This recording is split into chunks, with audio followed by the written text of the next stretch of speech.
दोस्तों, महाराष्ट्र में महायुति में सीएम को लेकर छिड़ी घमासान अब रुकने का नाम नहीं ले रही है। जिस तरीके से एकनाथ शिंदे अपने गांव से वापस तो लौटे, लेकिन पूरी तरीके से भाजपा को उन्होंने टेंशन में डाल दिया है। तबीयत खराब का हवाला देकर जिस तरीके से उन्होंने विधायक दल की बैठक रद्द करवाई है, साफ तौर पर एकनाथ शिंदे ने अपनी नाराजगी जाहिर कर दी है। अभी हाल ही में एकनाथ शिंदे ने साफ तौर पर कहा कि महाराष्ट्र की जनता चाहती है कि मुख्यमंत्री मैं ही रहूं, लेकिन भाजपा पूरी तरीके से उन पर दबाव डाल रही है कि सीएम की कुर्सी छोड़ दीजिए। तो दोस्तों, महायुति में 10 दिन गुजर जाने के बावजूद भी अभी तक सीएम को लेकर कोई भी फैसला नहीं हो पाया है।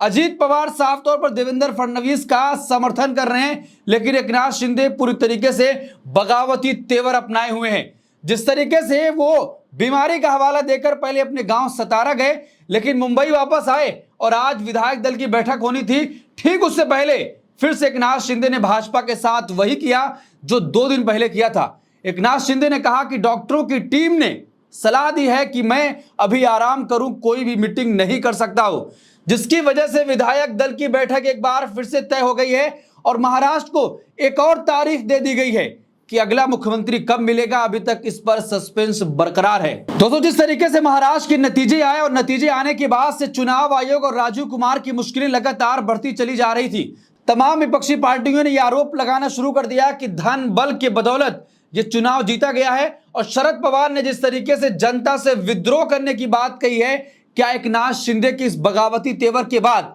उसको और बल मिलेगा कि एकनाथ शिंदे ने तमाम भाजपा के मनाने के बावजूद भी वो मानने के लिए तैयार नहीं है। गृह मंत्री अमित शाह के घर 3 घंटे तक बैठक चली थी, जिसमें एकनाथ शिंदे, देवेंद्र फडणवीस और अजीत पवार मौजूद थे। उस वक्त भी एकनाथ शिंदे ने साफ तौर पर कहा था कि मुख्यमंत्री मुझे ही चाहिए, लेकिन जो खबरें अभी निकलकर सामने आ रही है कि एकनाथ शिंदे ने विधायक दल की बैठक से पहले ही पूरी तरीके से खेला कर दिया है। आखिर मीटिंग का दौर जारी है, लेकिन कोई नतीजा नहीं निकल रहा है। एक सवाल यहां पर यह भी उठता है कि जिस तरीके से गोदी मीडिया ये बताती है कि अमित शाह की चाणक्य नीति की वजह से तमाम चीजें हो जाती हैं, लेकिन प्रचंड बहुमत के बावजूद भी 10 दिन गुजर गए, अभी तक मुख्यमंत्री पद का ऐलान नहीं हो पाया है कि मुख्यमंत्री कौन बनेगा। लेकिन अभी जो खबरें निकलकर सामने आ रही है कि एकनाथ शिंदे ने एक बार फिर से भाजपा को टेंशन देने का काम कर दिया है। सरकार बनने से पहले ही जब वो टेंशन दे रहे हैं, तो क्या जब अगर सरकार का हिस्सा हो जाएंगे उसके बाद क्या खेला चलेगा। जिस तरीके से आए दिन नीतीश कुमार और चंद्रबाबू नायडू बैसाखी की सरकार को आंख दिखाते रहते हैं, तो क्या एकनाथ शिंदे भी महाराष्ट्र के नीतीश कुमार होने जा रहे हैं। देखिए, खबर आपके स्क्रीन पर है। शिंदे बीमार, दिल्ली में पवार पेंडिंग मीटिंग, 10 दिन से उलझी महाराष्ट्र की सियासी मिस्ट्री। एकनाथ शिंदे ने साफ तौर पर कहा कि जनता चाहती है कि मैं ही सीएम बनूं। महाराष्ट्र में एक तरफ नए मुख्यमंत्री के लिए उठापटक जारी है, तो वहीं दूसरी तरफ कार्यवाहक सीएम एकनाथ शिंदे एक बार फिर बीमार पड़ गए हैं। बीमार पड़ने के बाद शिंदे ने आज की अपनी सभी बैठकें रद्द कर दी हैं। वहीं इस बीच अजीत पवार दिल्ली जा रहे हैं। अभी तक 10 दिन बीत चुके हैं, लेकिन अब तक मुख्यमंत्री का नाम तय नहीं हो पाया है। महायुति गठबंधन के बीच जारी उठापटक के बाद भी महाराष्ट्र की सियासी मिस्ट्री अब तक उलझी हुई है।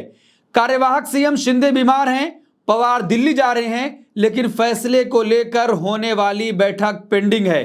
तो आज फैसला होना था, बैठक होनी थी, लेकिन एकनाथ शिंदे ने एक बार फिर से कहा कि डॉक्टरों ने सलाह दिया है कि मैं आराम करूं, इसलिए कोई भी बैठक नहीं कर सकता, कोई भी मीटिंग नहीं ले सकता।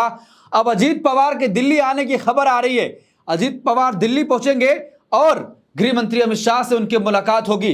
तो क्या साफ तौर पर एकनाथ शिंदे ने पूरी तरीके से भाजपा को उलझा कर रख दिया है। गृह मंत्री अमित शाह, प्रधानमंत्री नरेंद्र मोदी को पूरी तरीके से टेंशन में डाल दिया है। जिस दिन से उन्होंने कहा था कि मैं जो कुछ प्रधानमंत्री नरेंद्र मोदी और अमित शाह फैसला लेते हैं मैं उसको एक्सेप्ट करूंगा, मान लूंगा, लेकिन अभी तक वो तमाम बातें जो बैठक हुई थी बेनतीजा निकली, कुछ भी उसका हल नहीं निकल पाया है और महाराष्ट्र को एक और तारीख दे दी गई है। अजीत पवार आज दिल्ली आ रहे हैं। दिल्ली आकर क्या बातचीत होगी, क्या पूरी तरीके से फैसला हो पाएगा कि सीएम कौन होगा, किसको डिप्टी सीएम मिलेगा और किस पार्टी को कितने विभाग मिलेंगे, मंत्रालय किसको दिया जाएगा। साफ तौर पर जो उठापटक और लड़ाई है 10 दिन के गुजर जाने के बावजूद भी अभी तक कम नहीं हो रही है। देखिए, एकनाथ शिंदे शाम से थाने में हैं। वे अपने आधिकारिक आवास वर्षा पर वापस नहीं लौटे हैं। शिंदे की तबीयत खराब होने के कारण महायुति नेताओं की बैठक कल के लिए स्थगित कर दी गई है।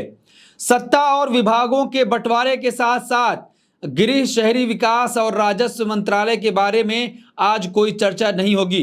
इस बीच अजीत पवार दिल्ली के लिए रवाना हो रहे हैं। अब देखिए, जिस तरीके से गोदी मीडिया लगातार ये कह रहा था कि भाजपा की तरफ से एकनाथ शिंदे के बेटे को डिप्टी सीएम बनाया जाएगा, लेकिन आज एकनाथ शिंदे के बेटे ने पूरी तरीके से इस खबर का खंडन किया है और कहा कि जिस तरीके से ये तमाम खबरें चल रही हैं पूरी तरीके से मैं उसको नकारता हूं। तो क्या एकनाथ शिंदे के बाद अब जो बेटे की खबर चलाकर भारतीय जनता पार्टी और गोदी मीडिया ये समझाने की कोशिश कर रही थी कि एकनाथ शिंदे पूरी तरीके से राजी हैं, क्या उस पर भी अब टेंशन देने वाली खबर ये भाजपा को है? एकनाथ शिंदे के बेटे श्रीकांत शिंदे की सोशल मीडिया पोस्ट भी सामने आ गई है। उन्होंने एक्स पर लिखा, महागठबंधन सरकार के शपथ ग्रहण समारोह में थोड़ी देरी हुई है, इस बारे में बहुत चर्चा और अफवाहें हैं। सीएम शिंदे किसी कारण की वजह से 2 दिन के लिए गाँव गए थे। इस बीच मेरे डिप्टी सीएम बनने की अफवाहें फैलाई गई, इसमें कोई सच्चाई नहीं है। मेरे डिप्टी सीएम बनने की सभी खबरें निराधार हैं। अब देखिए, तो दूसरी खबर निकलकर सामने आ रही है कि सीएम एकनाथ शिंदे ने इंडियन एक्सप्रेस को एक इंटरव्यू दिया। साफ तौर पर उन्होंने कहा कि महाराष्ट्र की जनता चाहती है कि मुख्यमंत्री मैं ही रहूं, लेकिन भाजपा चाहती है कि मुख्यमंत्री कोई और बन जाए। अब खबर आपके स्क्रीन पर है। महाराष्ट्र के कार्यवाहक मुख्यमंत्री एकनाथ शिंदे ने कहा है कि जनता चाहती है कि सीएम वही रहें। शिंदे ने इंडियन एक्सप्रेस को दिए इंटरव्यू में कहा कि मैं आम लोगों के लिए काम करता हूं, मैं जनता का मुख्यमंत्री हूं, इसी वजह से लोग मानते हैं कि मुझे ही मुख्यमंत्री बनना चाहिए। आज विधायकों के साथ शिंदे की बैठक रद्द कर दी गई है। डॉक्टरों ने एकनाथ शिंदे को आराम की सलाह दी है। तो दोस्तों, पूरी तरीके से महाराष्ट्र को एक तारीख 27 दी गई, फिर 29, फिर 2, अब 5 दिसंबर की तारीख बताई जा रही है कि शपथ ग्रहण समारोह होगा। लेकिन जो आज बैठक होनी थी जिसमें तमाम फैसले किए जाते कि किस पार्टी को डिप्टी सीएम और किसको सीएम और किसको कितना विभाग मिलेगा, लेकिन एकनाथ शिंदे ने एक बार फिर से बीमारी का हवाला देते हुए इस मीटिंग को रद्द करने का काम किया है। क्या जिस तरीके से एकनाथ शिंदे ने इंडियन एक्सप्रेस को इंटरव्यू में कहा कि जनता चाहती है कि मैं ही सीएम बनूं, मेरे चेहरे पर चुनाव लड़ा गया, लेकिन भाजपा पूरी तरीके से दबाव बना रही है। और उधर इंडिया गठबंधन के तमाम नेताओं ने यह कह दिया है कि ऑफर है, अगर आप आते हैं हमारे साथ आइए, मिलकर सरकार बनाइए। तो क्या महाराष्ट्र में कुछ खेला भाजपा और महायुति गठबंधन में होने जा रहा है? और जिस तरीके से महायुति में सीएम को लेकर घमासान मचा है, उठापटक जारी है, देवेंद्र फडणवीस पूरी तरीके से दबाव डाले हुए हैं कि मुख्यमंत्री पद उनको चाहिए। एकनाथ शिंदे कह रहे हैं कि मेरे नाम पर जब चुनाव लड़ा गया है तो मुझे ही मुख्यमंत्री बनाया जाए, लेकिन अजीत पवार एक दूसरे गेम में नजर आ रहे हैं। तो इस पूरे मामले पर आप क्या सोचते हैं? आपकी क्या राय है कि जिस तरीके से लगातार उठापटक का दौर जारी है, 10 दिन बीत जाने के बावजूद भी अभी तक सीएम का ऐलान महायुति नहीं कर पाई है। जिस पार्टी को यह कहा जाता है कि आला कमान जो कह देगा सब मानने के लिए तैयार हो जाएंगे, लेकिन अब वो वाले हालात नजर नहीं आते हैं। तो क्या प्रधानमंत्री नरेंद्र मोदी और गृह मंत्री अमित शाह की अब वो ताकत और वो हंटर नहीं रह गया है कि जिस पर चाहते थे चला देते थे, कोई भी चुप हो जाता था? एकनाथ शिंदे ने पूरी तरीके से ये दिखा दिया है कि अब ऐसा कुछ भी नहीं होने वाला है। इस पूरे मामले पर आप क्या सोचते हैं? आपकी क्या राय है? कमेंट बॉक्स में अपनी राय जरूर दें और ऐसी तमाम खबरों के लिए देखते रहिए देश नीति। धन्यवाद।